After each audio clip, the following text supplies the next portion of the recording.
Chers intervenants, chers amis de la Maison Heinrich Heine, j'ai le plaisir de vous accueillir au débat de la Maison Heinrich Heine, placé ce soir sous le thème de Angela Merkel, Portrait d'une époque. Nous reprenons ainsi le titre du livre que la journaliste Ursula Weidenfeld, notre invitée, vient de publier aux éditions Rowohlt Berlin. C'est paru au mois d'août, je pense. Im August. Angela Merkel a profondément marqué l'Allemagne. Ce qu'on retiendra surtout d'elle, c'est son pragmatisme et la pondération avec laquelle elle a dirigé le pays à travers les crises. Les décisions marquantes de son mandat, comme l'abolition du service militaire obligatoire, la sortie du nucléaire, le mariage pour tous ou l'accueil des réfugiés syriens en 2015 étaient loin de faire l'unanimité au sein de son parti. C'est un changement d'époque qui se prépare avec le départ d'Angela Merkel. Les partenaires de l'Allemagne en Europe et dans les grandes capitales s'interrogent sur les orientations que prendra le successeur de la chancelière. Quel bilan peut-on tirer de ces 16 ans au pouvoir pour l'Allemagne, pour l'Europe et pour les relations franco-allemandes? Dans son livre, Ursula Weidenfeld analyse le mode de gouvernance d'Angela Merkel et les grands changements survenus au cours de son mandat.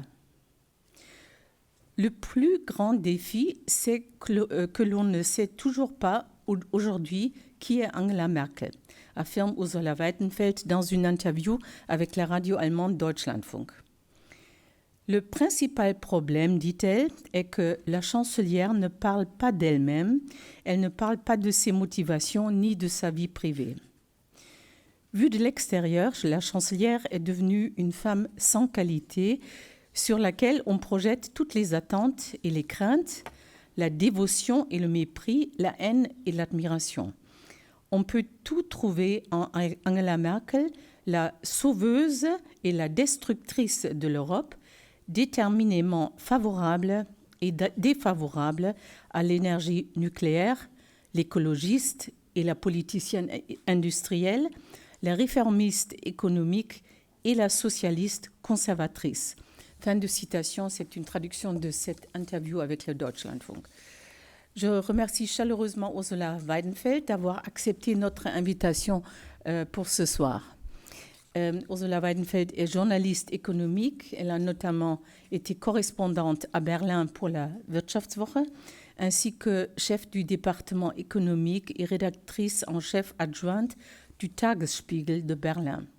Aujourd'hui, elle travaille comme journaliste économique indépendante et est également active en tant que présentatrice et commentatrice pour la télévision et la radio. Je suis ravie d'accueillir ce soir Christian Lequesne, professeur à Sciences Po Paris, qui a dirigé le Centre de recherche internationale, le CERI, de 2009 à 2014. Il est également un éditorialiste régulier au quotidien Ouest France et est aujourd'hui responsable au CERI du projet de recherche européen et ou LISTCO.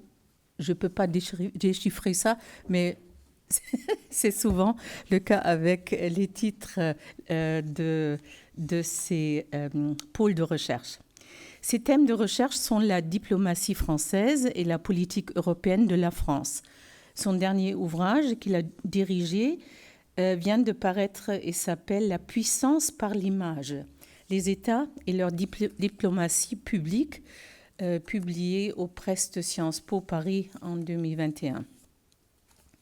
Dans une interview publiée en 2019, Christian Lequesne a affirmé, et je trouvais ça intéressant pour ce soir, « Les femmes ont un rapport moins obsessionnel au pouvoir ». Une thèse dont on va peut-être parler ce soir.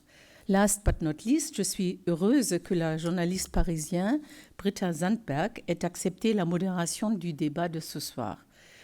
Au début de sa carrière journalistique, elle a travaillé pour la Radio France Internationale à Paris, ainsi que pour la Süddeutsche Zeitung et la Bayerischer Rundfunk à Munich.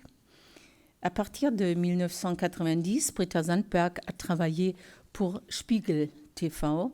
En 2012, elle est devenue la première femme de l'histoire du magazine d'information à diriger un département politique et elle a dirigé le département des affaires étrangères jusqu'en 2019.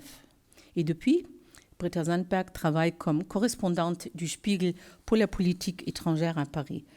Je vous remercie tous très chaleureusement d'avoir accepté notre invitation et je cède la place à Madame Sandberg. Alors, bonsoir. Il faut expérimenter avec le nouveau microphone, mais vous m'entendez? Alors, on va tout de suite entrer dans la discussion sur cette fin de l'ère Merkel. On vit ces jours-ci cette fin, même si Mme Merkel est toujours chancelière, jusqu'à ce qu'un nouveau gouvernement allemand sera formé. Quel est le regard qui est jeté dans les deux différents pays par rapport à ces 16 ans où elle était chancelière, la première femme chancelière? Je crois que ce regard est bien différent dans les deux pays. On va commencer avec l'Allemagne. Madame Weidenfeld, quel regard jettent les Allemands sur ce qu'ils ont vécu les dernières 16 ans avec la première chancelière femme? Ich glaube, dass die Deutschen insgesamt auf 16 gute Jahre zurückblicken und das auch einem Teil jedenfalls der Kanzlerin zuschreiben, dass Deutschland in diesen 16 Jahren, als sie ins Amt kam, 2005 war Deutschland der kranke Mann Europas, 5 Millionen Arbeitslose, keinerlei Wirtschaftswachstum.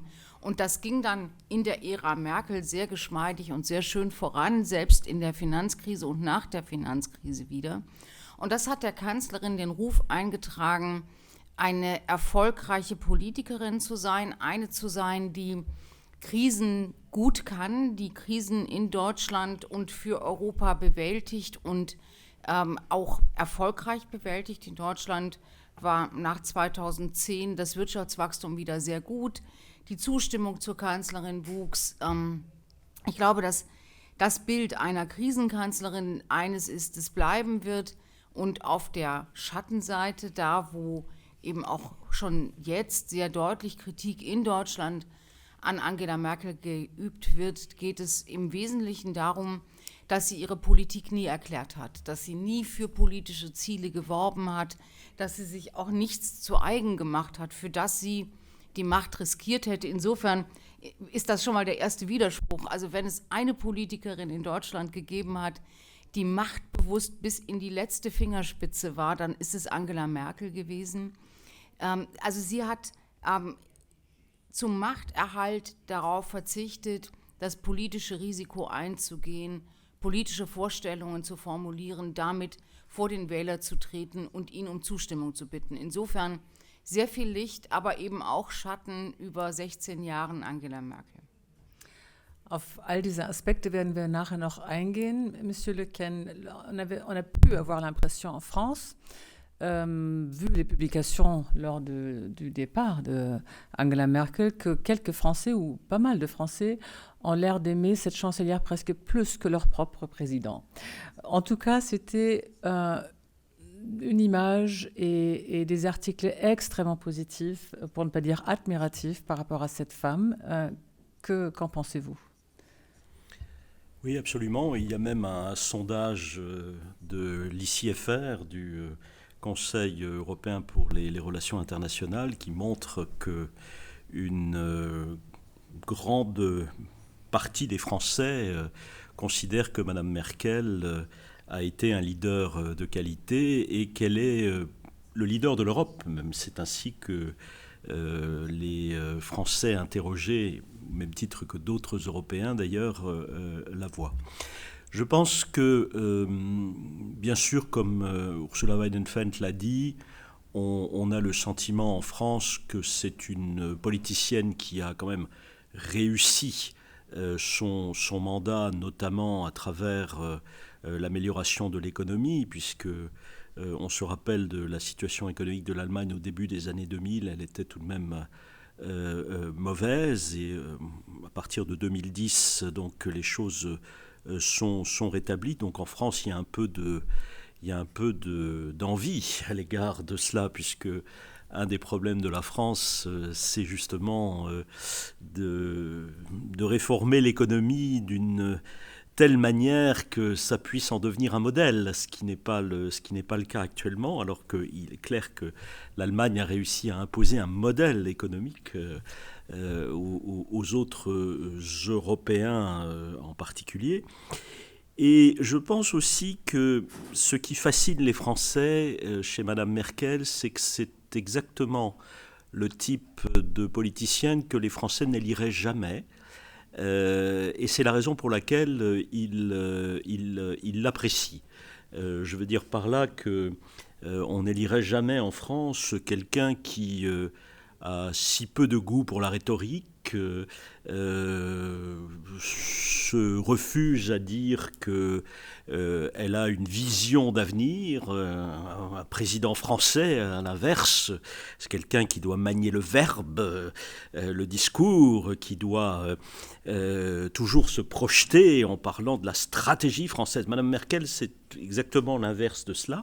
Et ça nous fascine parce qu'on se dit que malgré ça, quand même, on réussit à gouverner un grand pays et en faire une des puissances les plus grandes d'Europe. Mais je soupçonne d'ailleurs que, et c'est le génie de la relation franco-allemande, il y a une même perception en Allemagne à l'égard des présidents français, c'est notamment de l'actuel président français qui a quand même une bonne cote en Allemagne, M. Macron. Voilà, ce jeune président visionnaire qui ne cesse de manier le discours, des discours très longs. Voilà, sauf qu'on ne les lirait jamais en Allemagne. Et c'est ça le génie de la relation franco-allemande dans la perception du leader de l'autre. Frau Weidenfeld, heißt das, dass man eigentlich immer genau das mag, was man gerade nicht hat? Und was sagt es über die Deutschen und die Franzosen, dass die Deutschen letztendlich 16 Jahre lang eine Kanzlerin immer wieder gewählt haben, die so ist, wie Frau Merkel ist? Also zurückhaltend, zögerlich, bescheiden, weit davon entfernt, große Reden zu halten, wie Emmanuel Macron das tut? Was sagt das über die Deutschen? Ich glaube, es sagt zunächst mal einfach nur, dass wir mit zwei unterschiedlichen Wahlsystemen unterwegs sind. In Deutschland wird der Kanzler, die Kanzlerin nicht direkt gewählt, sondern man wählt einen Bundestag und der Bundestag wählt dann den Regierungschef. Und das ist, glaube ich, ein ganz großer und auch wichtiger Unterschied. Nur in einem solchen Regime kann jemand wie Angela Merkel tatsächlich auch 16 Jahre lang regieren, weil sie eben mit ihren Eigenschaften eine ideale Politikerin eines parlamentarisch stark verfassten Landes ist, während eben der französische Präsident wird direkt gewählt vom Volk, der braucht andere Eigenschaften. Also ich glaube, das muss man der Fairness halber, bevor man tief in die Mentalitätsgeschichte von Deutschen und Franzosen eintaucht, schon sagen, dass es eben ein Teil sicherlich dem unterschiedlichen System der Wahl geschuldet ist. Das andere ist aber, glaube ich, dass Deutschland eben eine politische Kultur hat, in der die Checks and Balances total stark ausgeprägt sind. Es gibt keine Macht ohne mindestens ebenbürtige Gegenmacht. Und damit umzugehen, ist eine der ganz großen Kunstwerke Angela Merkels gewesen. Die konnte sowohl die beiden Kammern, also Bundestag und Bundesrat, austarieren. Sie konnte ihre Koalitionen austarieren. Sie hat am Ende eben immer wieder, obwohl sie bis auf eine Wahl, fairerweise muss man das sagen, 3 Wahlen verloren hat. Sie hat für die CDU keine besonders guten Ergebnisse bekommen, immer deutlich unter den Erwartungen eigentlich. Und trotzdem hat sie es eben immer wieder geschafft, eine Koalitionsregierung zusammenzubringen. Und da glaube ich eben, da liegt dann eben wirklich auch ein Unterschied zwischen Deutschland und Frankreich. Deutschland mag keine abrupten Wechsel. Es gibt nur ganz selten in der deutschen Geschichte, in der Nachkriegszeit, wirklich richtige Wechselstimmungen, wo man jetzt endlich mal jemand anders sehen will. Und dann ist es eigentlich auch schon fast egal, wer es ist. Deutschland hat viel Sympathie für stabile politische Verhältnisse über Jahre hinweg. Und das hat natürlich auch damit zu tun, dass Deutschland eine Gesellschaft ist und geworden ist, die sehr risikoscheu ist. Man möchte eben das Leben, das man lebt, das man auch als gut empfindet, das man zum Teil jedenfalls auch als erfolgreich empfindet, politisch repräsentiert sehen. Und dafür war Angela Merkel ideal. Sie hat nämlich eben alle ihre persönlichen Eigenschaften immer stärker hinter einer Uniform verborgen. Die war ja nicht immer eine schlechte Rednerin. Die war in den 90er Jahren eine wirklich gute Rednerin im Parlament, als Oppositionspolitikerin ab 1998, die hat tolle Reden gehalten, scharfe Reden. Die war witzig, die hat unglaubliche Sachen angehabt. Also es gibt in Angela Merkels ersten 10 Jahren wirklich sehenswerte Outfits. Die hat sie dann ersetzt am Ende immer durch die schwarze Hose und den bunten Blazer, also eine Regierungsuniform. Sie meinen jetzt diese Rüschenblusen? Nee, das war Claudia Nolte. Aber Angela Merkel hatte eben die ersten 3 Jahre eigentlich immer eine braune Korthose an. Das war ihr Outfit bis sie Ministerin wurde. Und dann hat sie sich von der Frau des Altbundeskanzlers Helmut Kohlrath geholt und hatte immer Röcke an und so zipfelige Röcke und große Blazer. Und sie sagt auch, das sei etwas, das sagen übrigens viele ostdeutsche Politiker, dass sie am meisten verwundert hätte in dieser westdeutschen politischen Gesellschaft, dass permanent über ihre Kleidung diskutiert wird und dass die Kleidung immer viel wichtiger ist und die Frisur vor allem als alles andere. Und das hat sie dann beantwortet mit dieser Kanzlerinnenuniform, auch der Kanzlerinnenfrisur, der Kanzlerinnen-Halbedelsteinkette und hat sich damit eben persönlich immer stärker hinter dem Amt zurückgezogen und sich auch natürlich zur Projektionsfläche für alle möglichen Erwartungen gemacht.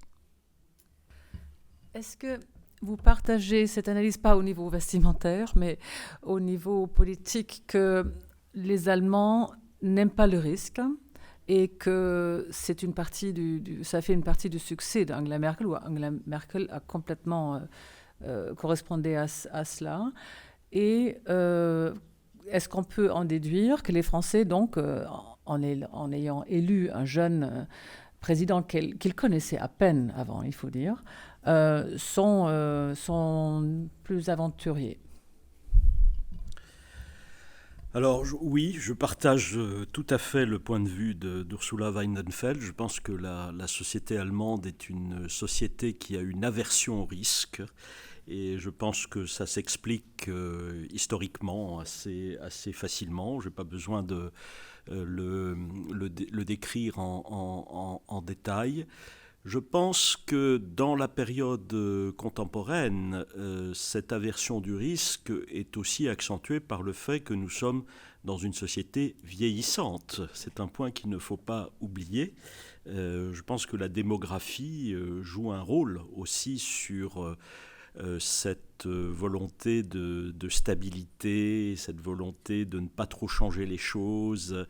Et d'ailleurs, c'est intéressant de voir pour qui ont voté à la dernière élection les plus de 50 ans. En même temps, c'est un débat. On voit bien que dans la partie peut-être plus jeune de la société, il y a maintenant une sorte de moto qui arrive sur est-ce que nous ne devons pas prendre davantage de risques sur le plan industriel en allant vers le numérique, est-ce que nous devons pas arrêter la spare politique pour investir davantage, etc.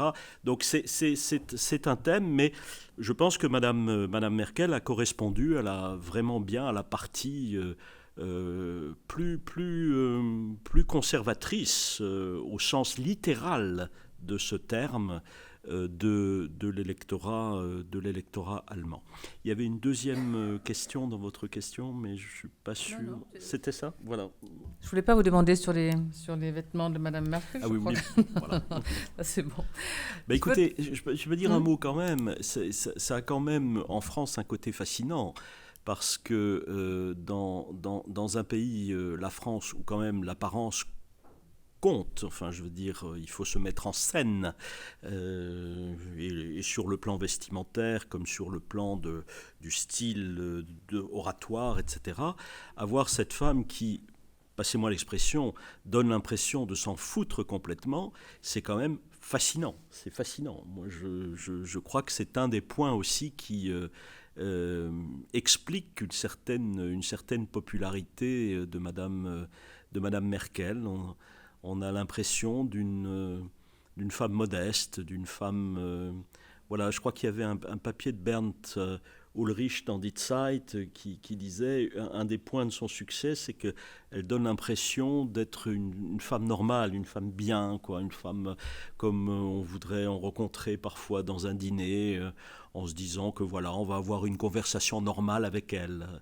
Et ça, pour les Français, c'est assez fascinant parce qu'en France, il y a une distance avec le personnel politique, tout simplement parce que nous considérons nos politiciens comme des gens qui doivent être un peu héroïques. Hein.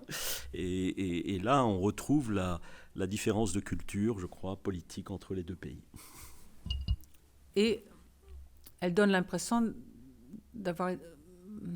d'être toujours normale. Enfin, il y a des hommes et femmes politiques qui changent au pouvoir. Elle, on a l'impression qu'elle n'a pas vraiment changé. Hat sich Frau Merkel sehr verändert in diesen 16 Jahren? Also ich glaube, was man immer sagen muss und auch sehen muss, dass diese Normalität eine Maske ist. Das ist nicht Angela Merkel. Angela Merkel ist alles andere als eine normale Person. Und Bernd Ulrich hat es ja auch, glaube ich, beschrieben im Zusammenhang mit der Frage, ist sie ein guter Mensch? Also eine Kategorie, die im politischen Denken ja eigentlich nicht sehr verbreitet ist. Angela Merkel ist eine unglaublich intelligente Frau, die ein wahnsinnig großes eine analytische Begabung hat. Sie hat ein sehr, sehr gutes Gedächtnis und sie ist eben und in all diesen 3 Eigenschaften alles andere als normal. Sie war immer die Klassenbeste, sie hat immer am besten abgeschlossen und hat auch immer das Gefühl gehabt und den Ehrgeiz gehabt, die Beste zu sein. Und das Beste oder die Beste zu sein, zu verbergen hinter dieser vermeintlichen Normalität, hinter dieser Eigenschaft, alle Interessen in einem Raum zu verstehen. Also als sie angefangen hat als Bundeskanzlerin, war Europa in einer wirklich schweren Verfassungskrise. Der Verfassungsvertrag war gescheitert 2005 und die Europäer waren nicht mehr in der Lage, überhaupt nur noch einen gemeinsamen Haushalt aufzustellen. Und bei dem Gipfel im Dezember 2005, Tony Blair war Ratspräsident, hat Angela Merkel, als alle irgendwie frustriert nach Hause gegangen sind, als Bundeskanzlerin, die gerade erst 3-4 Wochen im Amt war, die ganze Nacht durchverhandelt. Sie hat mit Chirac gesprochen, sie hat mit Blair gesprochen, sie hat mit den Holländern gesprochen, sie hat mit allen gesprochen, die in dieser Zeit in der Europäischen Union wichtig waren. Und am nächsten Morgen gab es einen Kompromiss. Und diesen Kompromiss hat sie Chirac und Blair überlassen. Also sie hat als junge Kanzlerin nicht diesen Erfolg für sich beansprucht, sondern hat ihn den anderen überlassen. Und ich glaube, dass diese Art, sich nach außen als total normal und irgendwie auch so ein bisschen unbeholfen und ungeschlacht zu präsentieren, aber genau um seine Stärken zu wissen und diese Stärken auch auszuspielen und in den Dienst auch anderer Interessen zu stellen, dass das eben das Nicht-Normale an Angela Merkel ist. Das wollte ich nur noch mal sagen, bevor man so tut, als sei da irgendwie jemand 16 Jahre durchs Amt getappt und sei eigentlich kein guter Redner, habe keine Ideen, habe keine Vorstellung, wo sie hin will und trotzdem bleibt sie 16 Jahre. So blöd wären selbst die Deutschen nicht. Also ich glaube, dass das schon auch zu dem Gesamtbild dazugehört. Aber es gab ja einen interessanten Moment bei Ihrer Rede zu den Feiern der Wiedervereinigung am vergangenen Sonntag. Inhaltlich wollen wir auf die Rede später nochmal eingehen. Aber der Moment war, als der Saal aufstand, um stehend ihr zu applaudieren. Also es gab stehende Ovationen für die Kanzlerin und sie ist auf ihrem Stuhl sitzen geblieben. Es war ihr zumindest nicht angenehm, hatte man das Gefühl. Also sie lässt sich anscheinend nicht gerne feiern und ist mehrmals aufgestanden und hat gesagt, jetzt ist Schluss, und hat dann den Musikern auf der Bühne das Zeichen gegeben, die sollten doch jetzt endlich mal anfangen zu spielen. Das ist natürlich das Gegenteil, was wir aus Paris kennen, oder? C'est le contraire de ce qu'on connaît. Ah pardon, je vous ai pas... Vous avez compris? Je vous en prie. D'accord. Oui, non, je pense Effectivement, il faut faire attention quand on manie le terme de normal. Madame Merkel est évidemment une personne singulière, elle est d'une intelligence extrême, et on ne peut pas rester 16 ans à la tête d'un grand pays comme celui qu'elle a dirigé si on n'est pas quelqu'un d'exceptionnel. Mais elle donne l'image de la normalité. Voilà, c'est ça le point, c'est ça la grande force, si vous voulez, de son attitude, politique. Alors, je pense que c'est une femme singulière à bien des égards. D'abord, c'est une femme qui a dû s'imposer dans un parti d'hommes. Elle en a tué quand même quelques-uns, hein, voilà, y compris M. Kohl, qui fut son mentor, M. Schäuble, qui est quand même pas un homme politique complètement né de la dernière pluie. Elle a été une femme de l'Est dans un monde politique dominé quand même par les références de l'Allemagne de l'Ouest. Et elle a été une docteure en physique dans un milieu politique dominé par des juristes et des enseignants. Et tout ça, finalement, elle en a tiré un atout. Et j'ai trouvé ça très intéressant, la façon dont elle a profité d'une singularité pour finalement en faire un avantage. Et si je puis juste dire un petit mot sur ce qu'Ursula disait à propos de cette capacité à résoudre des crises et cette aptitude à être vraiment bonne quand il s'agit de gérer les crises, mais on voit bien que derrière, il y a une méthode qui est une méthode expérimentale. Et ça fait penser à la physique quand même, hein. C'est-à-dire, c'est l'idée que empiriquement, on observe ce qui est en train de se passer dans l'expérience, et puis on se laisse un peu de temps quand même, et on tire des conclusions. Hein, voilà. Et parfois, les conclusions peuvent être très courageuses. Et drastiques. On pense à la sortie du nucléaire, bien sûr, en 2011. Wir werden nachher nochmal über Ihre einzelnen Krisenentscheidungen sprechen. Ich würde jetzt gerne mit Ihnen beiden reden über die Art Merkels zu regieren. Frau Weidenfeld, Sie haben geschrieben in Ihrem Buch, Merkel sei wie eine Naturwissenschaftlerin Stück für Stück vorangegangen, nach dem Prinzip von Versuch und Irrtum.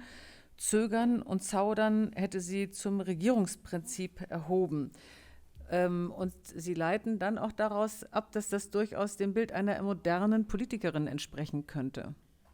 Ja, das ist ja so ein bisschen, also Angela Merkel hat in ihren ersten Jahren in der Politik sehr viel Karl Popper gelesen und man hat eben das Gefühl, dass das sich am Ende auch im Regierungsprinzip wieder ausdrückt. Also dieses versuchen, mit kleinen Entscheidungen voranzukommen, auch mit reversiblen politischen Entscheidungen, wenn man falsch liegt, es zu korrigieren, dann wieder zurückzurudern, wieder neu anzulaufen. Das ist etwas, glaube ich, das Christian Lequesne hat es beschrieben, etwas Naturwissenschaftliches ist eben dieses Versuch- und Irrtum-Prinzip. Der Naturwissenschaftler ist ja immer nicht traurig, wenn seine Thesen sich nicht bewahrheiten, weil er dann eben doch auch wieder Erkenntnisfortschritt erzielt hat. Das ist etwas, das Angela Merkel sehr ernst genommen hat, aber eben auf der anderen Seite hat sie, glaube ich, durch dieses ewig lange Warten und Zaudern im Jahr 2009 war Deutschland das letzte Land in Europa, das ein Konjunkturprogramm gemacht hat, als im Grunde die Wirtschaft im Winter des Jahres 2009 fast zusammenbrach. Und dann hat sich die Kanzlerin endlich entschieden, das zu tun, das zu machen. Sie hat eigentlich immer wahnsinnig lang gewartet und dann aber eben Entscheidungen getroffen, die sie verteidigt hat und von denen sie selber sagt, sie müsse dann eben auch nicht bereuen und zurückschauen und es dann irgendwie wieder falsch finden. Sie würde dann nicht hadern. Und ich glaube, das sieht man in sehr vielen Bereichen, zuletzt übrigens in der Entscheidung, nach der Corona-Pandemie Gemeinschaftsschulden mit den europäischen Partnerländern zu machen.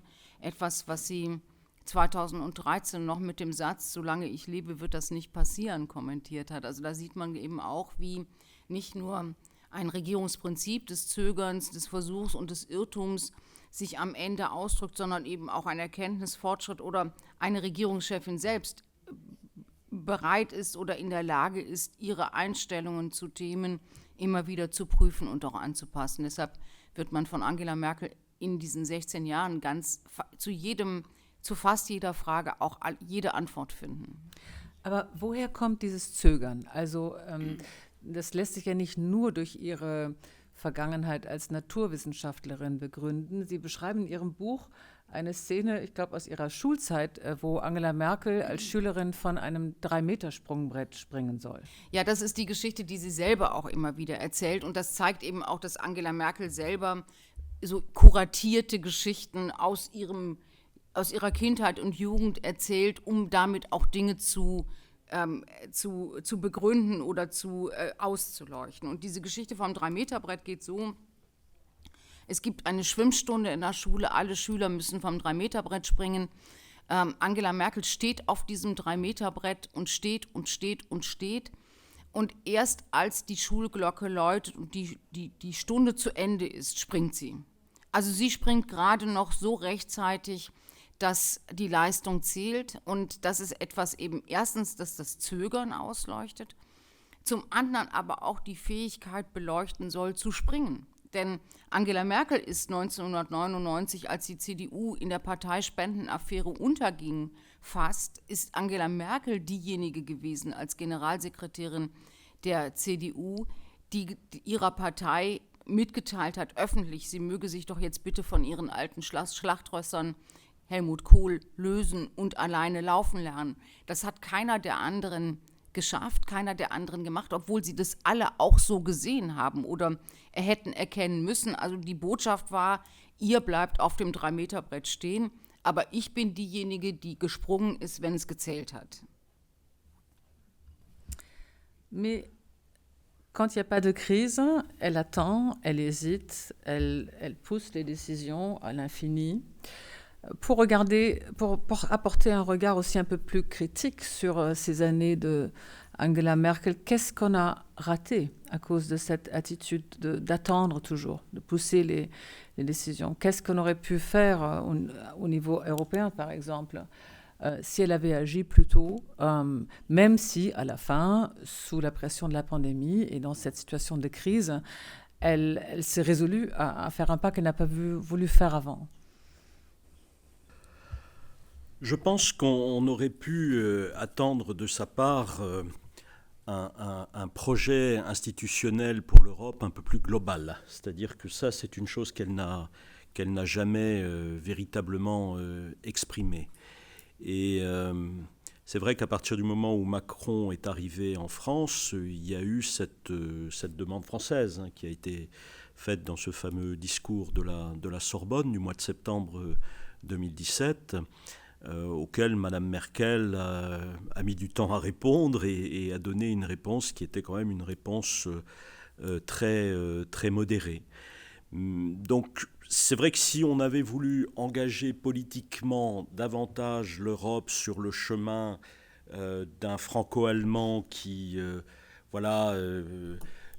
relancerait le projet global à travers une réforme des institutions notamment, on aurait eu besoin d'une Madame Merkel un peu plus proactive. Ça, je le pense profondément et je crois que de la part de M. Macron, il y a eu un peu de regret, parce qu'il a fallu aussi qu'il comprenne au début comment fonctionnait Mme Merkel. Mais ce qui est important aussi, et vous l'avez très bien dit, c'est qu'au final, elle est toujours quand même du côté du compromis européen.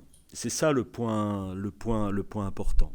Ça a été vrai dans la crise grecque. Dans le fond, elle a tout fait pour que la Grèce ne sorte pas de l'Union économique et monétaire, et Dieu sait que les pressions au sein de son parti étaient fortes. La manière dont elle a accueilli les réfugiés, elle a été, moi je le dis franchement, l'honneur de l'Europe. Personne ne voulait de ce million de réfugiés qui avaient pris la route des Balkans pendant l'été 2015. Et ça a été vrai du plan de relance aussi de 2021. Elle a été du côté des compromis européens. Mais toujours sans exprimer de de véritables visions mobilisatrices. Et c'est cela, à mon avis, qui a un peu manqué, Madame Merkel. Ich glaube, dass, wenn ich das kurz noch ergänzen darf, Angela Merkel weiß und hat in ihren 16 Jahren Regierungszeit, glaube ich, vielleicht auch stärker als andere mit Erfahrungen hinterlegt, dass man für Reformen und große Ideen immer 3 Dinge braucht. Man braucht ein Momentum, also es muss eine Situation geben, in der es Zustimmung gibt. Und dieses Momentum nutzt sie dann auch manchmal für Überraschungs- und Überrumpelungsangriffe auf ihr eigenes Parlament und ihre eigene Partei und ihre eigenen Wähler. Man braucht eine Person, die solche Ideen verkörpert und trägt und eben die nicht die Kanzlerin ist. Und man braucht einen Plan.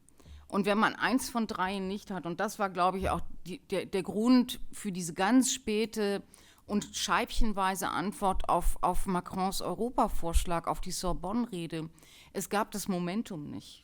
In Europa hat mit den osteuropäischen Ländern, mit den sparsamen 4, auf einmal sehr, sehr starke bremsende Momente in seiner Entwicklung gehabt. Das hat Macron ignoriert und Angela Merkel hat es eben nicht ignoriert und auch nicht ignorieren können. Und zu sagen, wir warten auf ein Momentum, um einen europäischen Fortschritt wieder zu machen, ich glaube, es war Roger, ich weiß nicht genau, wer es gesagt hat, aber ich glaube, oder Schumann hat es gesagt, Europa kommt immer nur in seinen Krisen voran. Und das hat Angela Merkel total verinnerlicht und hat eben im Grunde diese visionäre Rede diese Sorbonne-Rede, glaube ich, schon zum großen Teil auch geteilt innerlich, wenn man überhaupt etwas über innerlich weiß bei Angela Merkel, aber weil es kein Momentum gab und auch keine Person in Europa, um das in dem Moment voranzutreiben, hat sie ihn einfach jahrelang zappeln lassen. Ich würde gerne noch mal, bevor wir dann auf also das Verhältnis der Kanzlerin zu Macron und anderen französischen Präsidenten eingehen, über die Entscheidung aus dem Jahr 2015 reden, die Angela Merkel getroffen hat, als sie die Flüchtlinge aufgenommen hat. Das war ja unter all ihren Krisenentscheidungen die mutigste, vielleicht die mutigste, weil sie sich damit sehr weit von ihrer eigenen Partei entfernt hat, weil sie sich überhaupt nicht wie eine Naturwissenschaftlerin verhalten hat, sondern eigentlich eine Situation erlaubt hat, deren Folgen ja auch in dem Moment, als sie die Entscheidung getroffen hat, nicht ganz absehbar waren. Wie lässt sich das erklären, dass sie das in diesem Moment so entschieden hat und sich ja auch danach entschieden distanziert hat von einem Deutschland, das nicht sich humanitär verhalten hätte, nicht sein freundliches Gesicht zeigt, wenn andere in Not sind. Sonst wäre dies nicht mehr ihr Land, hat sie ja wortwörtlich gesagt. Ich glaube, es gibt gerade in der Migrationskrise mehrere Motive. 2015 das Bild, Tausende von Flüchtlingen sitzen auf dem Budapester Bahnhof und kommen nicht weiter und sind wie gefangen. Hat für jeden Ostdeutschen, auch für jeden Westdeutschen, sofort die Assoziation, Tausende von ostdeutschen Flüchtlingen sitzen im September 1989 in den Botschaften in Prag und Budapest und kommen nicht raus. Und also die Parallelität der Bilder ist, glaube ich, etwas, das Angela Merkel in dieser Situation auch sehr stark, und das war ja eben, Frau Sandberg, Sie sagen, das war eine der ganz wenigen Situationen, wo die Kanzlerin ja offensichtlich auch emotional involviert war. Also wo sie sagt, das ist nicht mehr mein Land, und wo sie in Basel einer Frau, die gesagt hat, wir werden vom Islam überfremdet und was wollen Sie dagegen tun, empfohlen hat, sie soll doch einfach mal Kirchenlieder singen und wieder in die Kirche gehen. Also Dinge, die für Angela Merkel eigentlich total ungewöhnlich sind. Also ich glaube, dass diese Parallelität der Bilder eine Rolle gespielt hat. Viele sagen, und dafür gibt es aber keine Quellen, dass Angela Merkel in diesem Moment, im Sommer 2015, zum ersten Mal ihre christliche Prägung als Tochter eines protestantischen Pfarrers in der DDR nicht mehr habe leugnen wollen und nicht leugnen können und habe deshalb eben ein sehr humanitäres, auch sehr, einen sehr humanitären Weg gesucht. Dann gibt es auch Stimmen, und da weiß man auch nicht, ob das stimmt oder nicht, die sagen, dass sie mit dieser ersten Entscheidung und dann diesem Flüchtlingsstrom, der nach Deutschland kam, auf einmal ein anderes Deutschland gesehen hat. Sie hat gesagt, wenn wir nicht freundlich sein dürfen, dann ist es nicht mehr mein Land. Auf der anderen Seite hat sie sehr, sehr viele freundliche Deutsche gesehen, nämlich an den Bahnhöfen, die die Flüchtlinge willkommen geheißen haben, die sich um sie gekümmert haben, die jahrelang Sprachunterricht gegeben haben, Integrationshilfen gemacht haben. Und wenn man da nach einer Parallele sucht, dann findet man sie vielleicht im Jahr 2006, wo die Kanzlerin, auch gerade mal ein Jahr im Amt, auf einmal zum Fußballfan wird. Das war die Fußball-Weltmeisterschaft in Deutschland im Jahr 2006, wo zum ersten Mal sowas wie ein anderes Deutschland sichtbar wurde. Für alle Deutschen, aber für die Kanzlerin eben auch. Total sympathisches Land. Nicht? Und wenn man eben 60 Jahre lang damit beschäftigt war, sich nicht sympathisch zu finden und sich auch nicht sympathisch finden zu lassen, dann ist man total verblüfft, wenn auf einmal in einer solchen Fußball-Weltmeisterschaft das Sommermärchen, die Deutschen spielen toll Fußball und gar nicht mehr dieses Rumpelige und Aggressive, die sind gute Gastgeber, die können sogar verlieren. Das hat die Kanzlerin super faszinierend gefunden. Und dann im Jahr 2015 findet man auf einmal ein ähnliches Deutschland wieder. Man sieht es wieder. Es sind Menschen, die lächeln, die sich auf etwas Neues einlassen, die gar nicht so risikoscheu sind, wie man immer gedacht hat.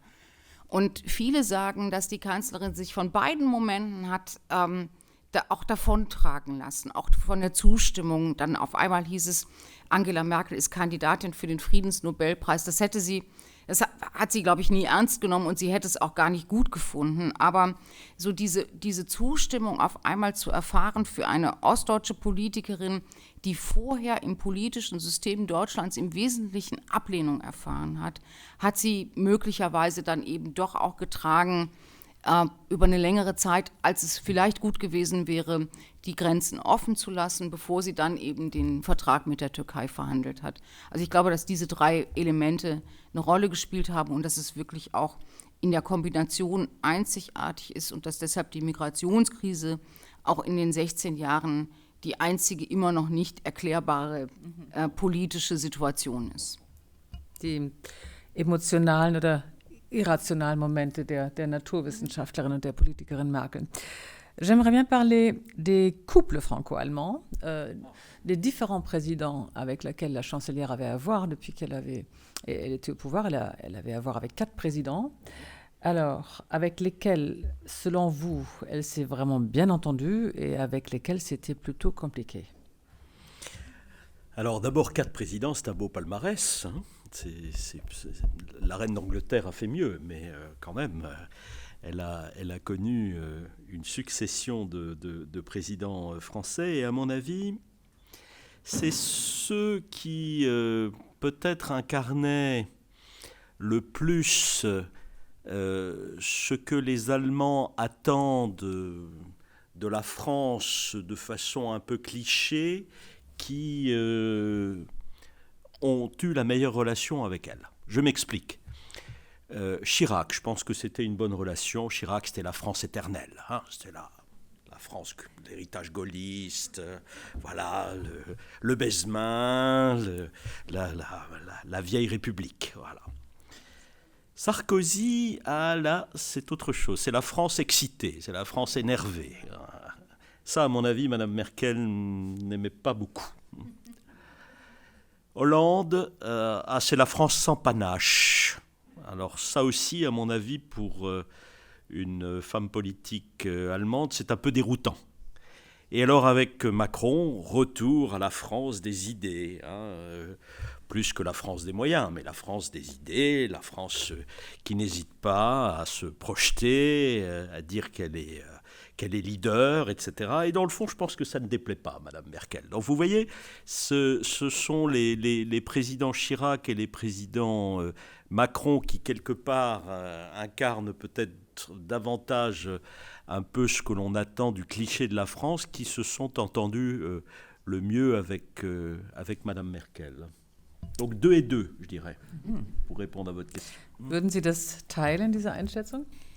Bei Macron teile ich das, bei Chirac glaube ich ehrlich gesagt tendenziell eher nicht, weil als Angela Merkel ins Amt kam, war ja schon klar, dass Chirac nicht mehr lange Präsident sein wird und dass sie sich mit ihm verständigt hat und dass sie mit ihm eine Rollenteilung gefunden hat, wo sie immer die Dienende war und Chirac derjenige war, der eben die großen Vorstellungen hatte. Das hatte, glaube ich, auch viel damit zu tun, dass sie genau wusste, dass das nur eine Sache von weniger Zeit ist.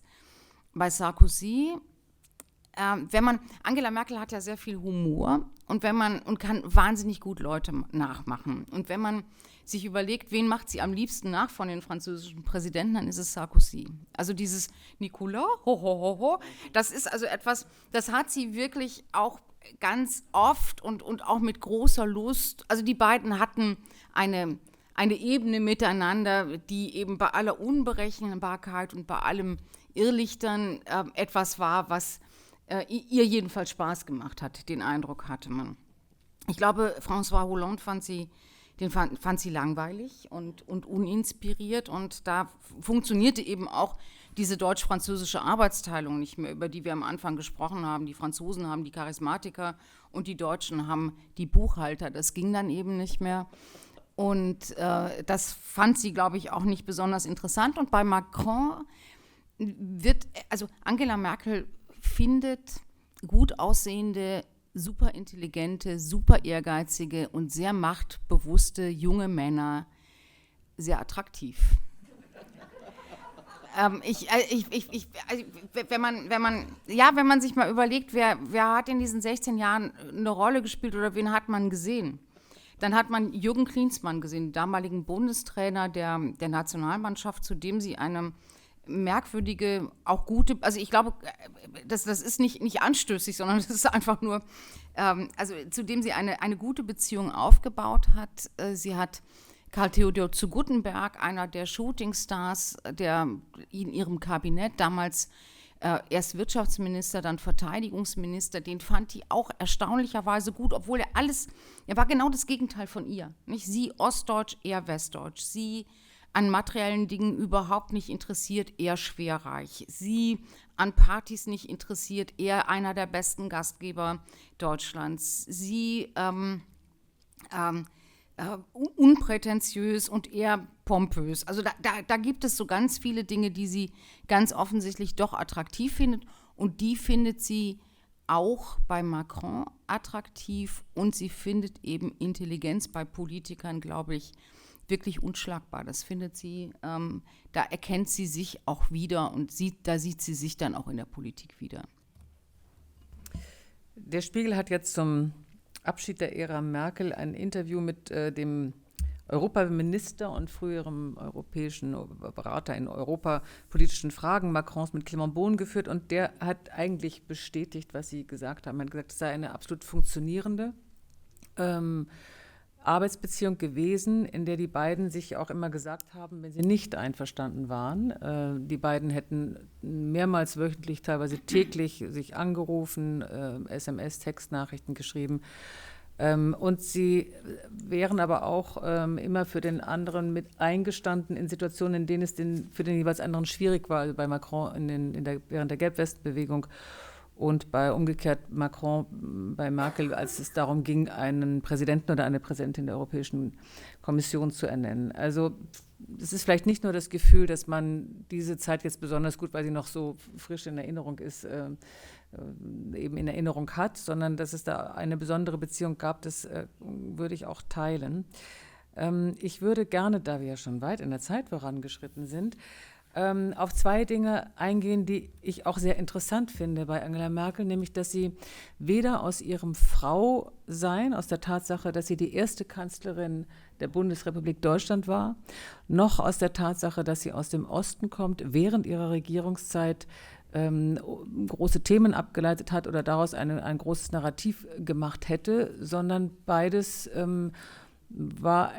spielte nicht die Rolle, die man hätte meinen können, die es gehabt haben könnte. Vous le voyez de la même façon?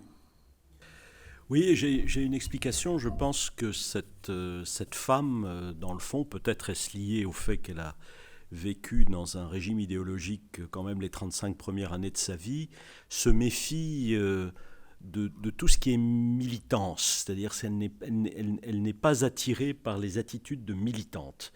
Et vous avez tout à fait raison de dire qu'elle a énormément fait par ne serait-ce que sa présence pour les femmes. Et pourtant, jamais elle ne s'est définie comme féministe. Jamais. À la fin, elle l'a fait. Mariage pour tous, bon, ça n'a pas été simple dans son parti politique, mais là aussi, elle n'en a jamais fait véritablement un argument qu'elle a mis en avant. Et puis, son origine est-allemande, à part le discours de Halle, qui est un discours d'il y a quelques jours, où là, elle a clairement dit qu'elle se positionnait aussi comme ancienne citoyenne de la RDA. Et elle est allée loin dans ce qu'elle a dit, puisqu'elle a dit que quelque part dans la société allemande contemporaine, les Allemands originaires de l'Allemagne de l'Est n'ont pas encore complètement la même position que ceux qui vivaient dans l'ancienne BRD. Mais avant cela, on n'a jamais véritablement senti chez elle le souhait de se présenter comme quelqu'un de l'Est. Elle s'est toujours méfiée de cela. Et je pense que c'est parce que dans le fond, elle se méfie de toutes les actions militantes. C'est quelque chose qui, pour elle, n'a pas un reflet positif. Voilà la réponse à votre question. Merci. Woher kommt das, Frau Weidenfeld? Warum hat sie sich als jemand, der aus dem Osten kam, vielleicht nicht in der ersten Amtszeit, aber in der dritten oder vierten, mehr für Belange ihrer ehemaligen Mitbürger eingesetzt? Angela Merkel hat einmal gesagt, sie habe von Helmut Kohl gelernt, dass man als Chefin einer Volkspartei und als Kanzlerin immer in der Mitte sein müsse. Also Helmut Kohl hat immer das Bild eines Mutterschiffs verwendet, das dann so um sich rum lauter Beiboote und Begleitschiffe hat in so einem Flottenverbund. Und der Kanzler muss immer auf dem Hauptschiff sitzen. Und dann kann man eben die Beiboote irgendwie steuern und bei sich behalten. Das ist ihr nicht gelungen. Also unter Helmut Kohl hatte die CDU noch einen ganz starken nationalkonservativen Arm. Der ist verloren gegangen. Also dieses Beiboot hat die Leinen gekappt.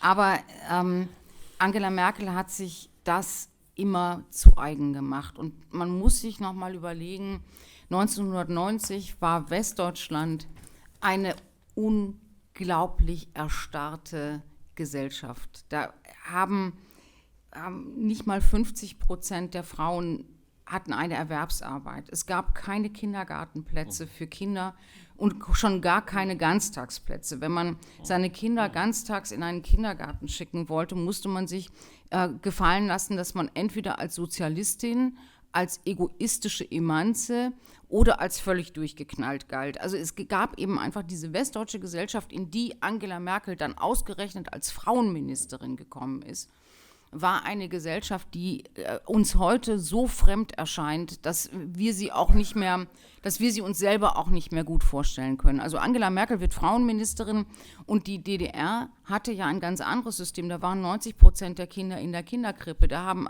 85% der Frauen eine Erwerbsarbeit gehabt.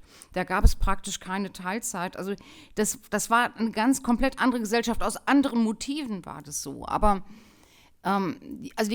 Merkel kommt in ein fremdes Land und stellt fest und wird sofort Frauenministerin und stellt fest, dass ihre Erfahrungen, ihre auch Sozialisation überhaupt nicht nur nichts wert ist, sondern aktiv bekämpft wird in ihrer eigenen Partei.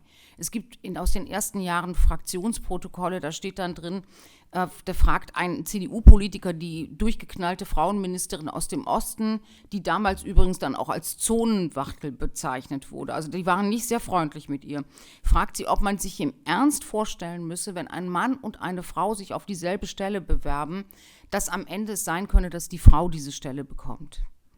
Und das war in der gesamten Fraktion eine befremdliche Vorstellung, dass es sein könnte, dass die Frau die Stelle bekommt. Also insofern ist Angela Merkel Politikerin geworden in einer wirklich extrem konservativen, extrem verkrusteten Gesellschaft und hat sehr früh die Erfahrung gemacht, dass man sich da eben besser nicht,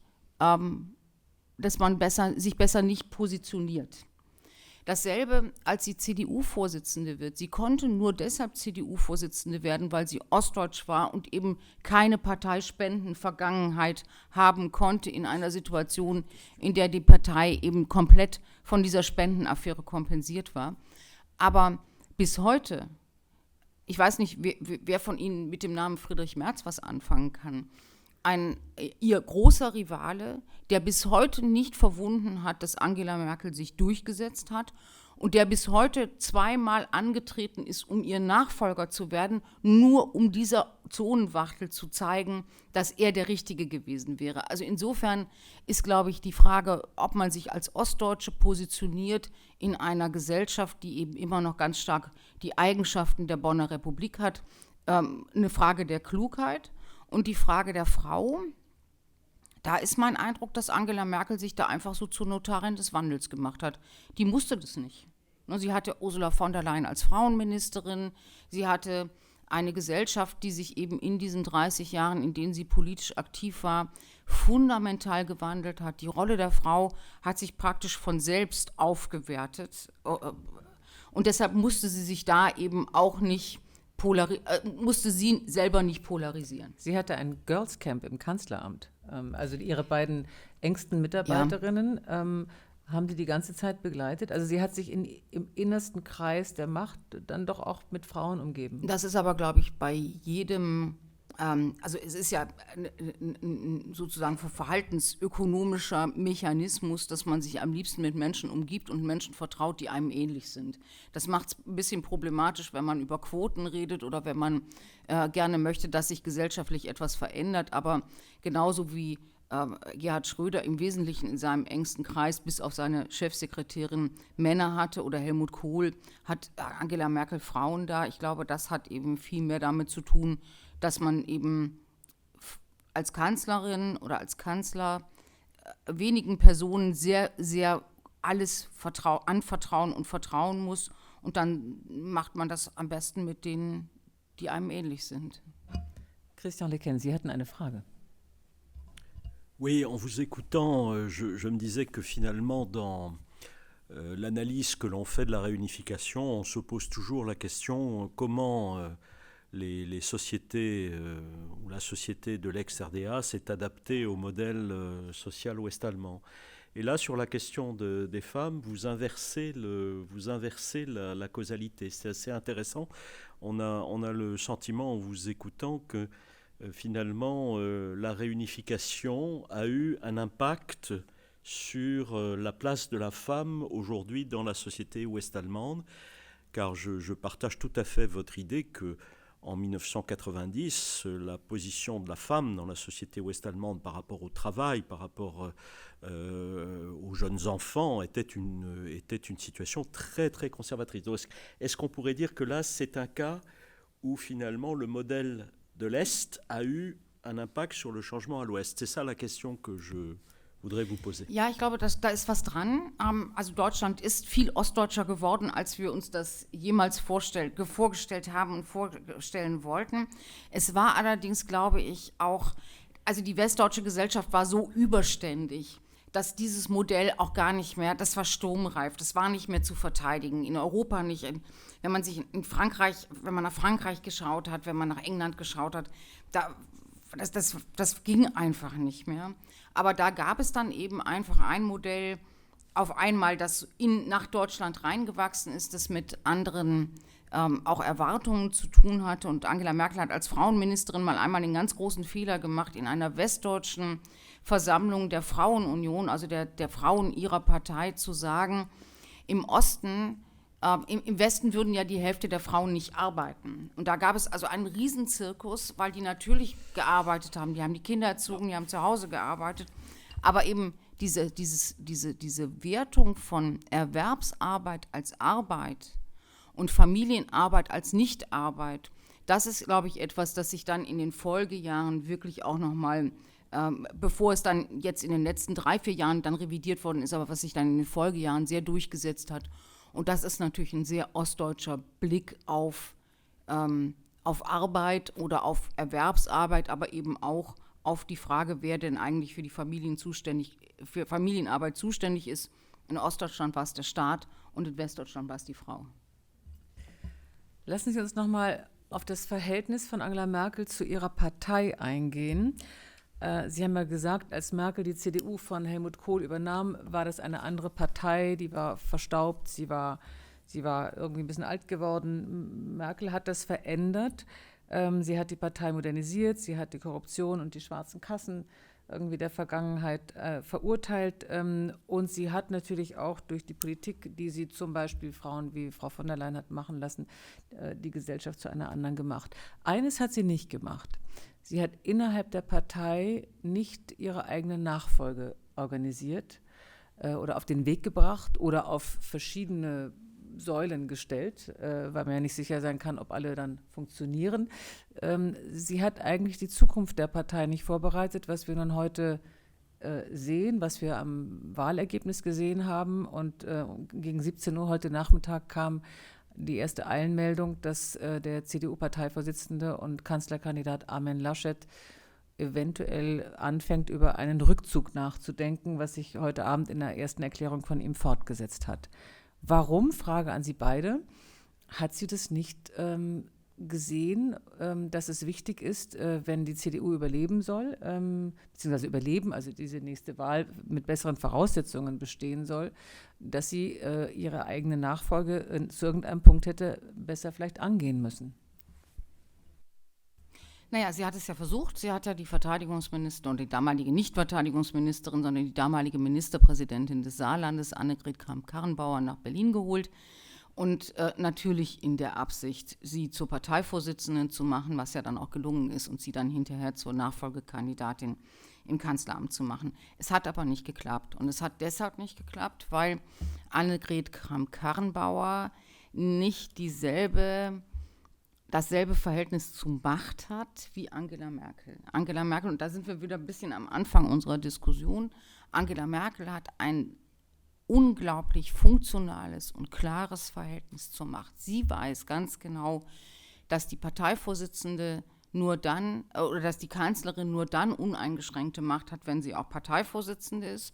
Und sie weiß auch, dass man diese Macht wollen muss und dass man sie auch verteidigen muss.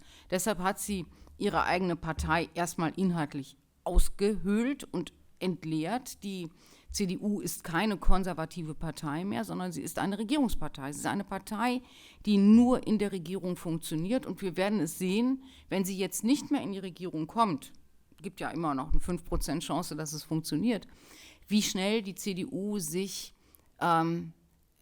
wie groß die Krise der CDU sein wird. Das wird sehr, sehr ernst werden. Auch deshalb, weil es keinerlei Gewissheiten über einen konservativen Grundbestand an Werten, an Gemeinsamkeiten in dieser Partei mehr gibt. Und dass Angela Merkel für ihre Nachfolge nicht sorgt, das ist auch ein Politikprinzip. Sie sagt eben, man soll nur die Probleme lösen, die man jetzt lösen muss. Und zwar in der Außenpolitik, in der Innenpolitik, bei der Krisenpolitik und in der CDU auch. Und zu ihrem Nachfolger hat sie dann mal gesagt, nachdem das mit Annegret Kramp-Karrenbauer schiefgegangen ist, am Ende hat sich immer noch einer gefunden, der es machen will. Vous croyez aussi, Christian Lequesne, que la CDU va rentrer dans une situation de grande crise? Oui, absolument, je le pense, et j'ai un peu de mal à comprendre d'ailleurs que M. Laschet s'entête à déclarer que peut-être il va former une coalition, mais enfin bon, pour lui c'est un peu un combat d'arrière-garde en quelque sorte. Je pense que la situation politique dans laquelle M. Laschet s'est mise est une situation qui va l'amener à devoir quitter le pouvoir. J'étais hier en Bavière pour vous raconter ma vie récente, où j'ai parlé avec pas mal de gens proches de la CSU, et je peux vous dire qu'ils sont extrêmement remontés contre le choix qui a été fait de faire passer Laschet comme candidat pour la chancellerie. Donc là aussi, de la part du parti partenaire bavarois, il va y avoir une mise au point importante. Mais après tout, après 16 ans de pouvoir, est-ce que ça n'est pas sain de retourner dans l'opposition pour se refaire un peu, pour repenser à un programme de parti qui soit un peu moderne, qui intègre des nouvelles dimensions, notamment de la vie économique et sociale. Je ne suis pas sûr que ce soit une mauvaise chose que la CDU entre dans l'opposition. Je pense que ça lui permettra aussi de se refaire un peu un programme. Avant qu'on ouvre la discussion, j'ai 2 questions avec lesquelles j'aimerais éclairer l'avenir, ce qui va venir, et les 2 questions sont pour vous deux. La première est combien de temps ça va durer pour avoir un gouvernement allemand, et la deuxième, est-ce que vous avez une idée ce que Angela Merkel va faire une fois qu'elle ne sera plus à la chancellerie? Alors,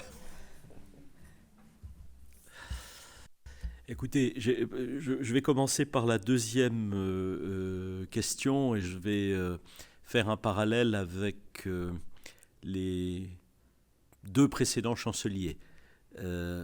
Monsieur Kohl a passé tout son temps après son mandat et jusqu'à son décès à défendre finalement son bilan et à nous dire combien il avait été l'homme d'un grand moment historique.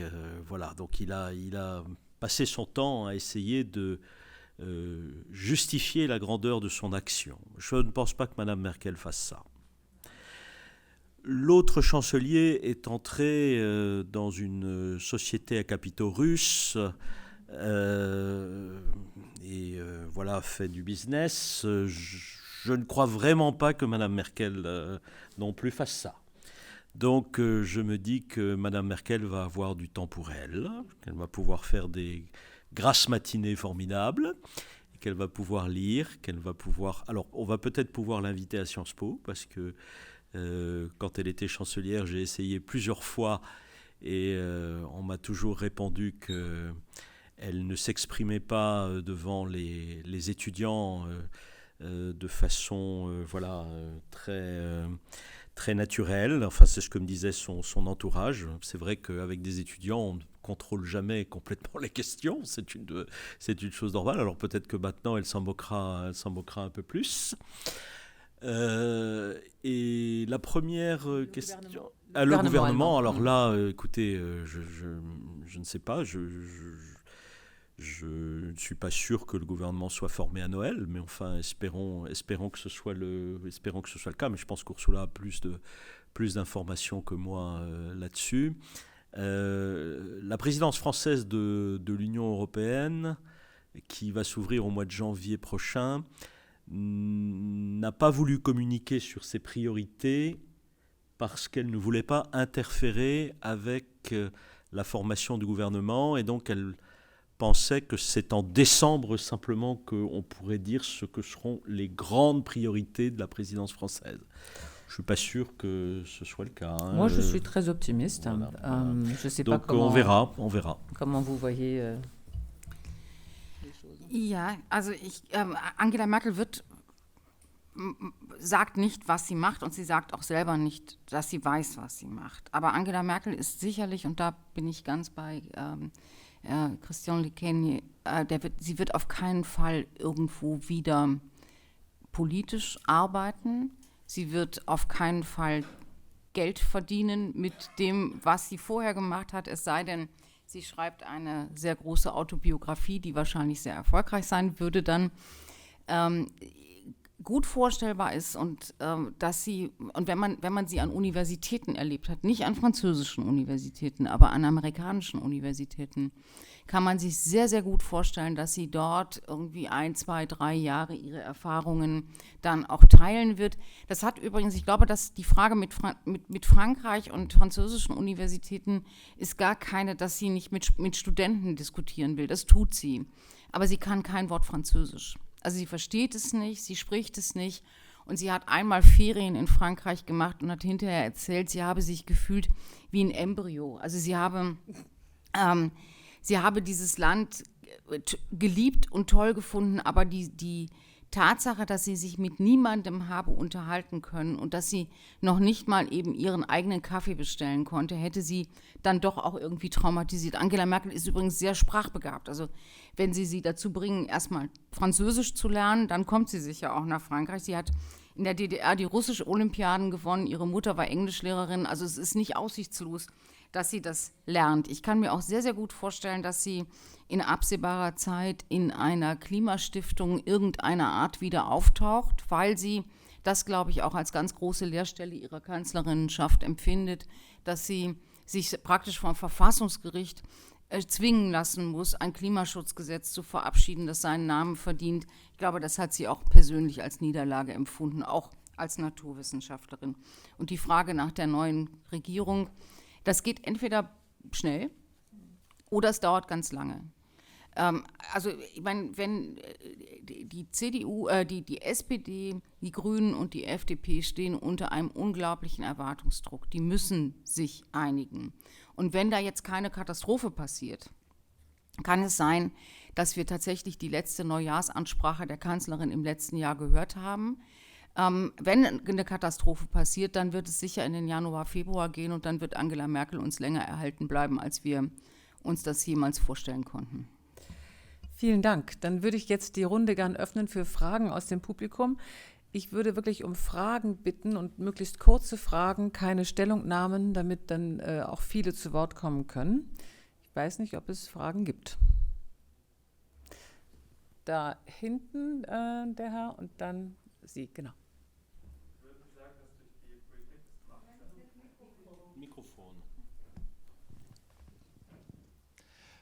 Würden Sie sagen, dass durch die Politik des Machterhalts Sie die großen Zukunftsaufgaben ein bisschen aus dem Auge verloren hat, beziehungsweise nicht angehen konnten, also vor allem Digitalisierung und Umweltschutz? Ich glaube, also es ist eine Frage an mich, oder? Ich glaube, dass es in der Tat so ist, dass Sie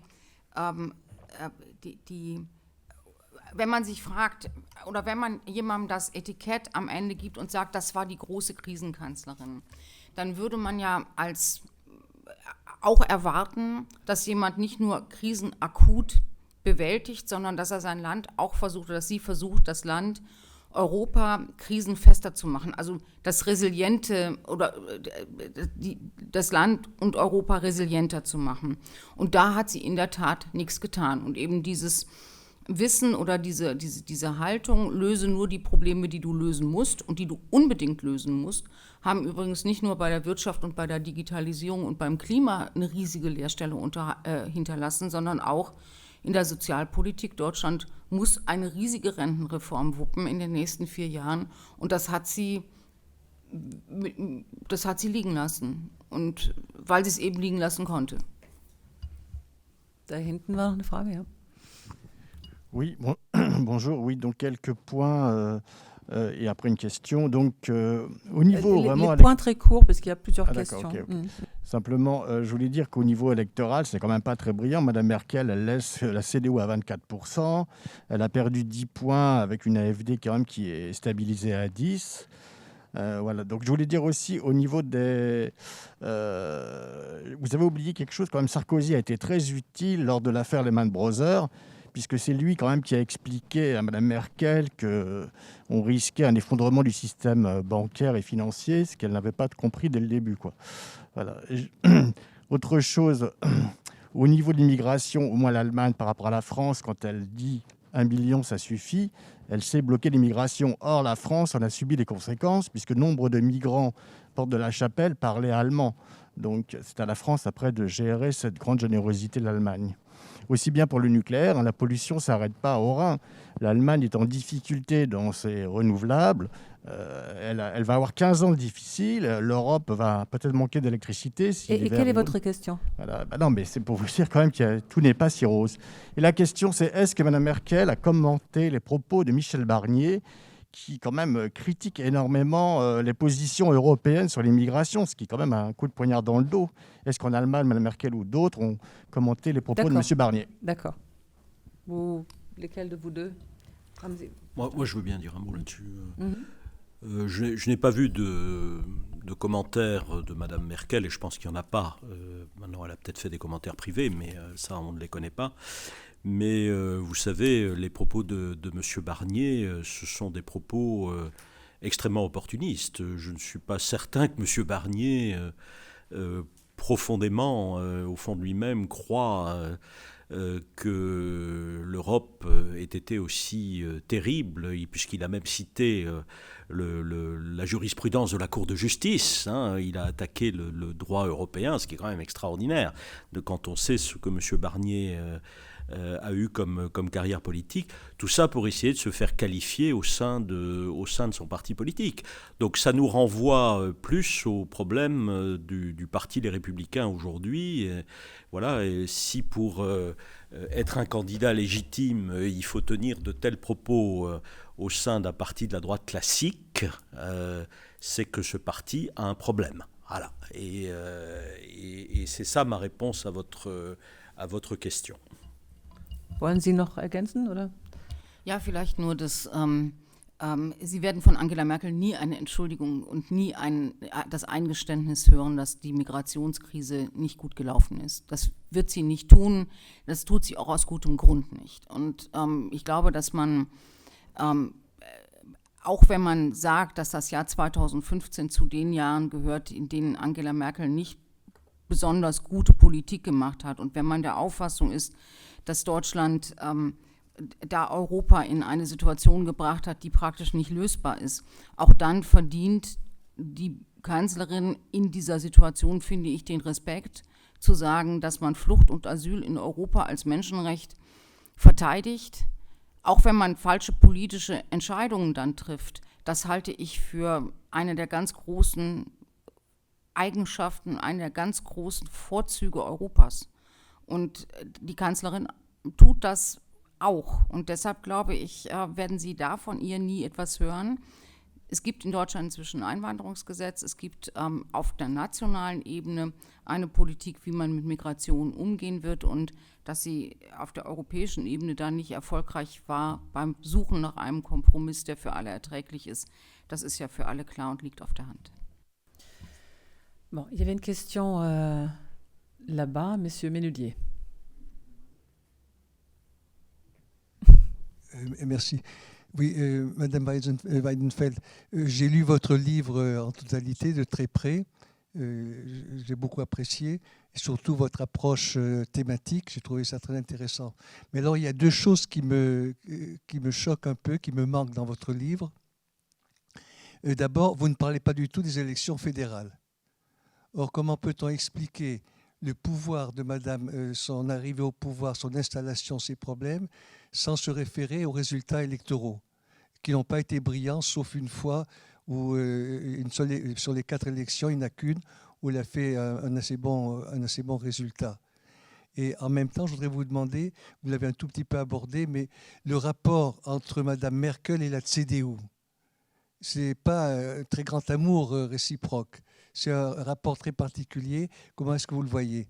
Alors, autre remarque que je voudrais vous faire aussi, je sais très bien que Britta Zandberg ait posé la question des relations franco-allemandes. Ce qui m'a frappé dans votre livre, c'est que vous ne parlez pratiquement pas des relations franco-allemandes. Vous nommez les 3 premiers présidents de la République, d'ailleurs avec des remarques parfois un peu assez critiques.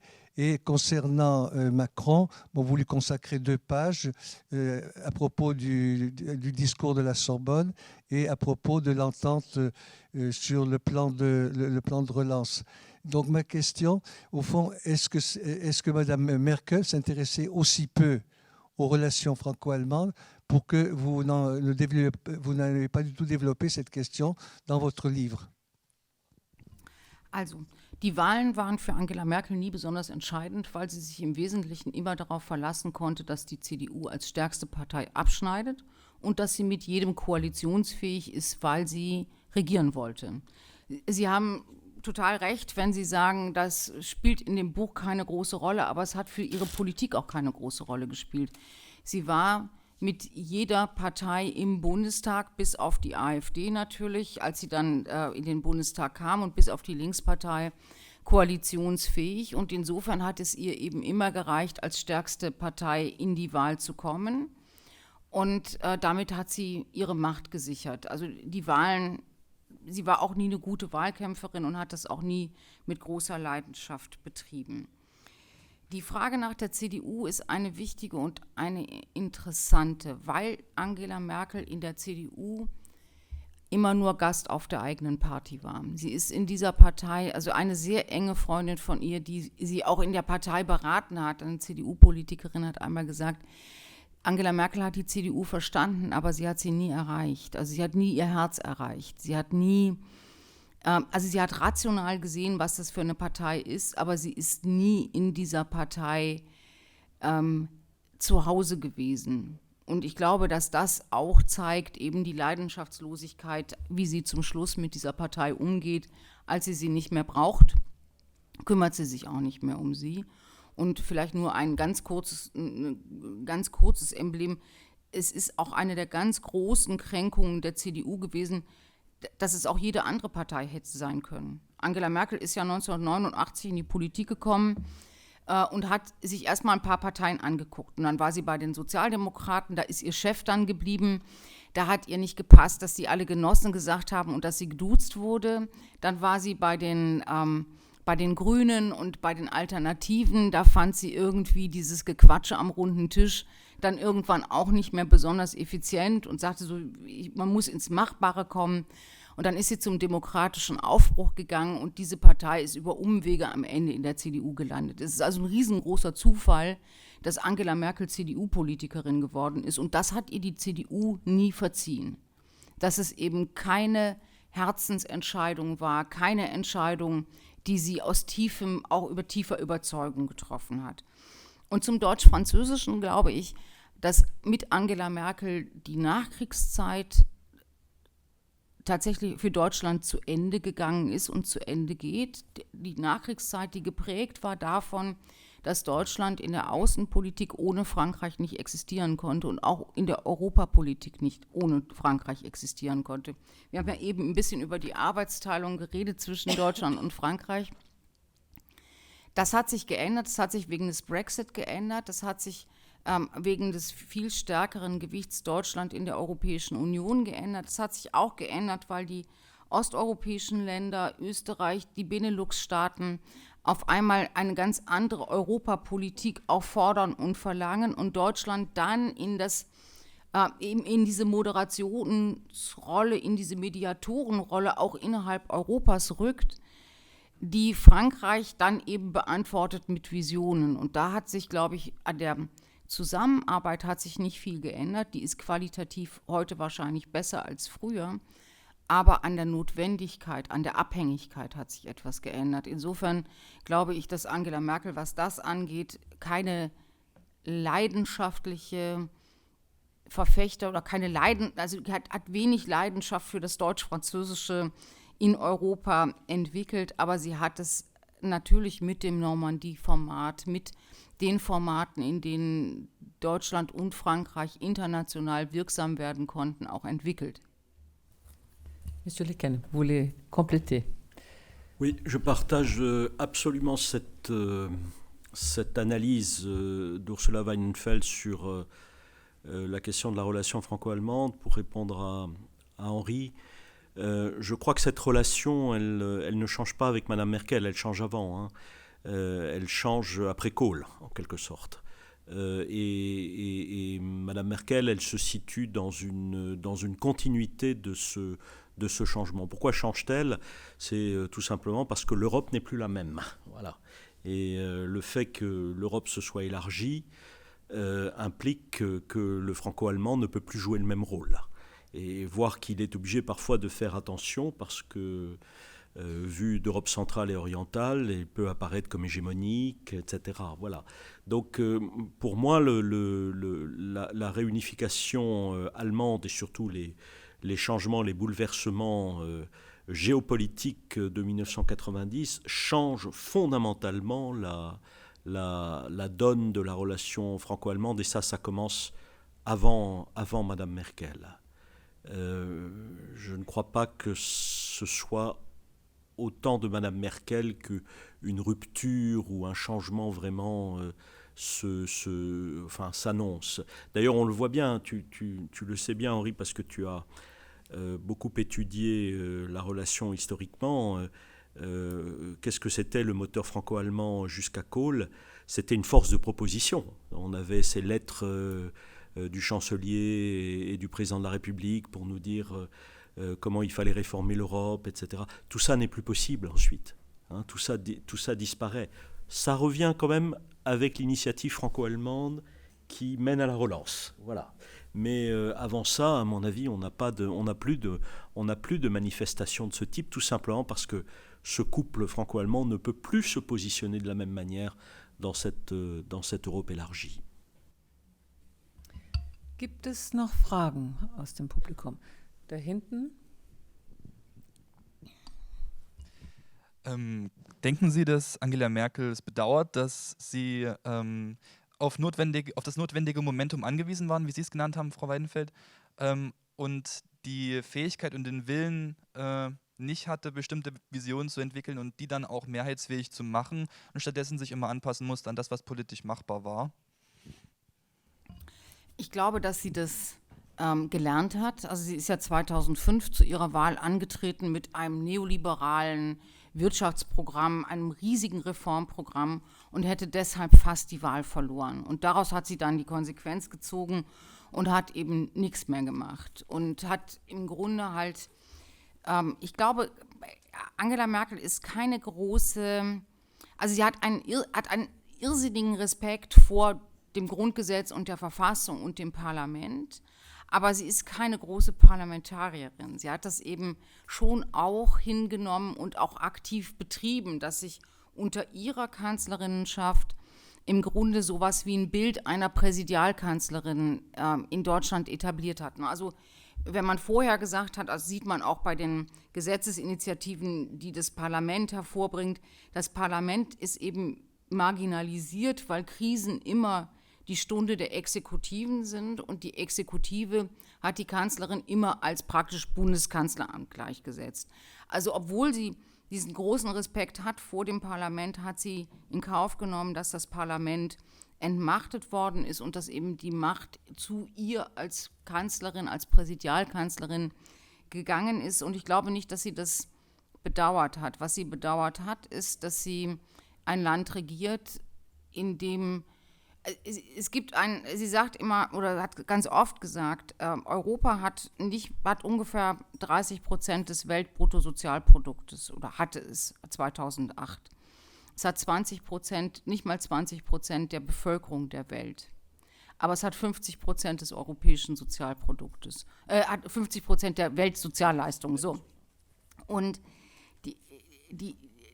was sie bedauert hat und was sie beschäftigt hat, ist, dass die Bürger ihres Landes daraus nicht die Konsequenz gezogen haben, dass man wahnsinnig viel arbeiten muss und unglaublich ehrgeizig sein muss, um dieses Verhältnis zu verteidigen. Und eben nicht nur die Bürger ihres Landes, sondern die Bürger Europas. Ich glaube, das ist wirklich die große Enttäuschung der Kanzlerin und weniger die Verfahrensfragen, wie sie regiert.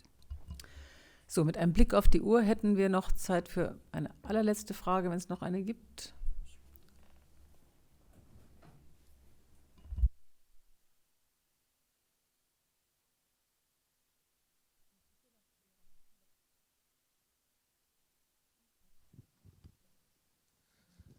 Ja, vielen Dank. Ich wollte dann eigentlich fragen nach dieser Erfahrung in der DDR damals, fast 35 Jahren. Sie hat eine sehr, sehr gute Stelle, war aber nicht Mitglied der Partei, war nicht mal Mitglied der CDU in der DDR, war Mitglied der FDJ. Aber ob diese abwartenden unauffällige Sein von Angela Merkel nicht auch spiegelt das nicht wider, dass in dieser Stelle damals in der DDR, ob sie dann nicht wollte dann nicht auffallen und abwarten, bis es klar war, in welche Richtung die Dinge gingen. Und ich meine das nicht als Opportunismus, aber eine gewisse Lebenshaltung. Okay, warum das so war? Ich habe anscheinend eine Frage übersehen. Da, dann würden wir die gleich noch dazu nehmen und dann könnten wir das als beide Fragen beantworten. Dort der Herr mit der schwarzen Maske. Ja, meine Frage ist ganz kurz.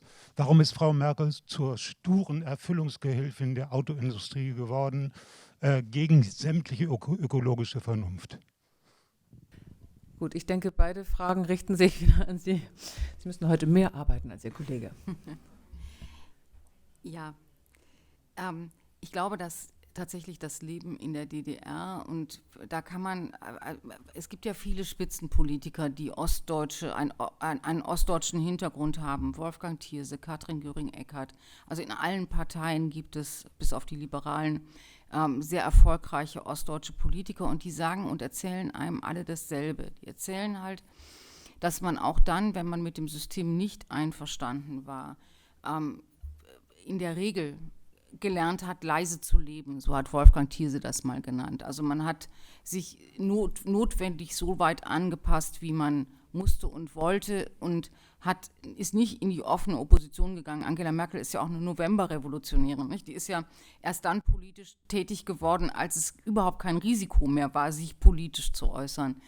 Und das scheint so eine Grundeigenschaft zu sein, die viele haben. Übrigens Joachim Gauck nicht, der Bundespräsident aus Ostdeutschland, der eben aktiv Widerstand geübt hat.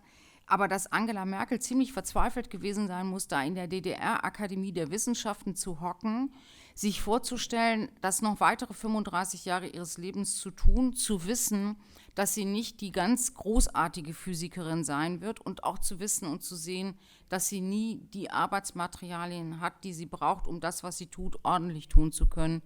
Da kann man sich, glaube ich, schon vorstellen, dass einen das in die Verzweiflung treibt. Sie hat ja immer gesagt, sie hätte auch Lehrerin werden können oder Chefin eines Arbeitsamtes, aber sie wäre da sicher nicht geblieben. Ich glaube, da spricht viel dafür.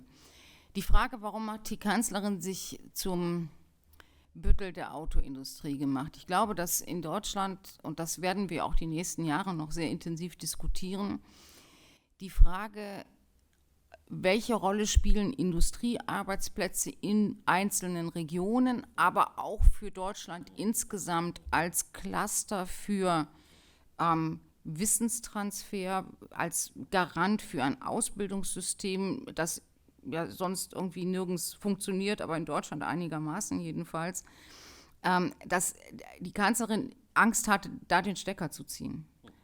Weil sie weiß, dass an dieser Autoindustrie eben wahnsinnig viel mehr hängt, was so wie bei so einem Eisberg unter der Meeresoberfläche ist, was man nicht sieht, aber was trotzdem dann eben auch mit betroffen ist. Und da trifft dann eben das Prinzip Vorsicht wieder zu. Sie hat auch deshalb da nichts gemacht. Vielen Dank. Vielen Dank an Sie beide, dass Sie heute Abend gekommen sind. Sie aus Berlin, Frau Weidenfeld. Danke für die Einladung. Der weitere Weg. Eine wirklich große Ehre. Die Anreise in der Stadt selbst. Aber es war sehr schön, Sie beide hier zu haben. Ihnen vielen Dank für Ihre Aufmerksamkeit und das geduldige Zuhören. Dank auch an unsere beiden tapferen Übersetzerinnen, Gabrielle Venemer und Pascal Baldauf, die den ganzen Abend hier bestritten haben. Frau Baldauf hatte ein bisschen mehr zu tun als Frau Venemer. Und danke an das Heinrich-Heine-Haus, diesen Abend organisiert zu haben. Kommen Sie gut nach Hause. Rentrez bien.